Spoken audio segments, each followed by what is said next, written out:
Assalamualaikum warahmatullahi wabarakatuh. Hojik nong pung tara taret makai taki bagan lore na Manipuri to pau tabidas. Akaswani sundang tagi bogi jana pau pase.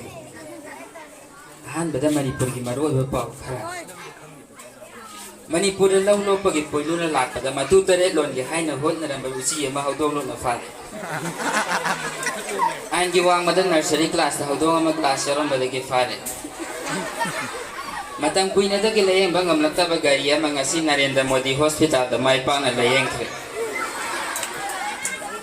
Manipur ki sel thungi film phagan na bagi damakta hakjang da yaw riba sel pum na maglik na sin na biyo hai na khangal lagi. Pau so jai jana pa jari. Manipur da law lo pagi poinu na lak pada matu tare lon gi hai na hot na rambu si ma hodong lu na fare. Fara bu si do hodong lo pi kai sum sang da na mit mangani ti ma law thakre. Ayan ki wang madan nursery class ta hodong ama class yaron badagi fare ba hodong ato hayeng ngau to nga bazar gi mfam da puthok lagani matang kuina da gi layeng bang amratra bagari ama ngasi Narendra Modi Hospital da mai pang na layeng kre adu bolai bakti badi hari bagari to sin na ge har badi thau han bada hari bagari to sin na ge har badi thau han bada petrol ga diesel ga yasan nadra badi thau bada kuina sa doi hai na mari lai na ba doctor sin na khanga lagli Manipur ki sel thungi phiam phagana bagi damakta haksang dia ba sel pum na maglik na sin na biyo aduga yanjang thong bada thumwan na thakpiyo hai na Manipur ki sel thungi mantri Donald Sanana phangal lagli Siang tangkal lakpa thingna ba Food and Public Distribution Minister na sayam sa ba miyoi sing handak thagi tang ko train thoi da sainada chat kinaba notice tokre Apun ba kamando pagpo man na ngasi mga landay da lambi lang khang da sat awak sing check taw bada drug pura salam bagari masa tong bamyoy khara fare ba drug sing ado ana yak sing da yang thok na ba mari lai na ba police sing da sin nakre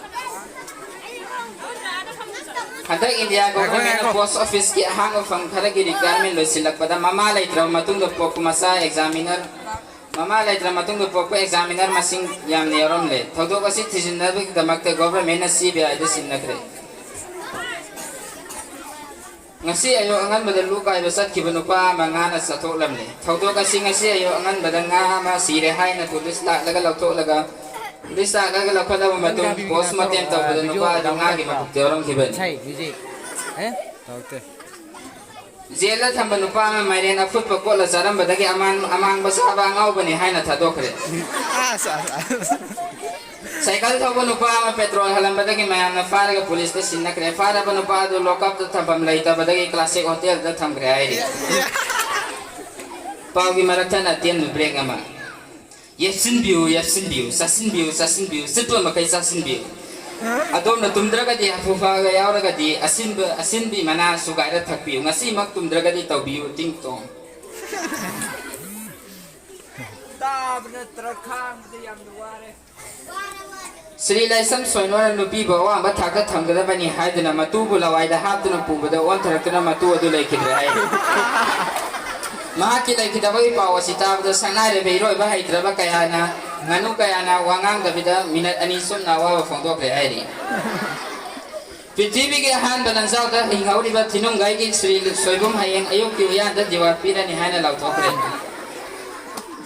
Sri Baba na Saina ki laipung hong ki meeting amada asum na fongdok ki India ke khwai gi sau bi roi ba ta na ba ki competition amada makok ta khraba gag lau ba nganu amana ta kre hairi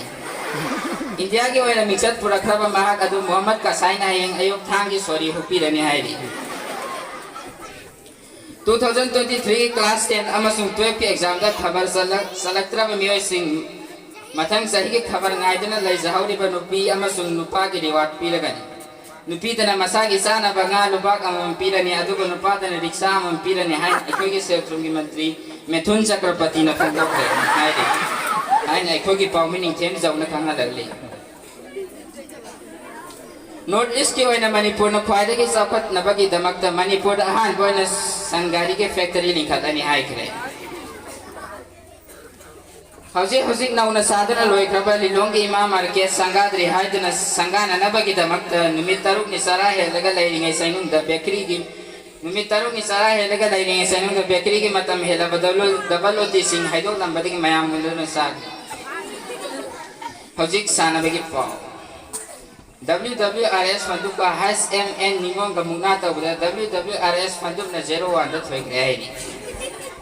AKYC lamlong iroi ga NGLY Walcom ga sanabada AKYC lamlong iroi na soino 0 da thoik ai ngarang paktok kiba Mahmud English High School ki literary ki thoramda Mahmud English High School ki scope asi khara chawthona na bi khana na bi ki thoramda mifam amadas nagagi sauduri bai khulong phandukna phongtok ki wafam ching chong pat pat chong ching tai long hun hai na phongtok na mi ching da ki song ga pat ki ta ching da ki song ga pat ta ba pat ki song ga ching da ta ba ma du ki thodu ga si to lo si hai na phongtok re Cycle ki Marian dari road da thau thum seng sak puduna salamba arot palambida na thai dana puduna salamba usi sangari load ama hodong lo na fare para ba sangari load ama hodong para ba sangari ado bazar gi ngari kai ther gi secretary pai bi ri be imai be manu usi saburi de sinakre hai Manipur ki irang asi atu bada ing thanaba ki damakta kular tara ka taret aduga fresh kun Sri ga khangam birene miam de yan thokre aroi bada maru pau amung hana Manipur da law lok pagi poinura lak pada matu taret lon gi haina hon na rambu si ama hodong lu na fare angi wang bada nursery class da hodong ama class yoram bada gi fare matam puine da ki layeng bangam laktra bagari ama ngasi Narendra Modi hospital da mai pang na layeng kre Manipur ki sel tungi film pagat na bigi damak ta haksang de yauri ba sel pun na marling na sin na bi haina khangal le Paulo iseri Thank you.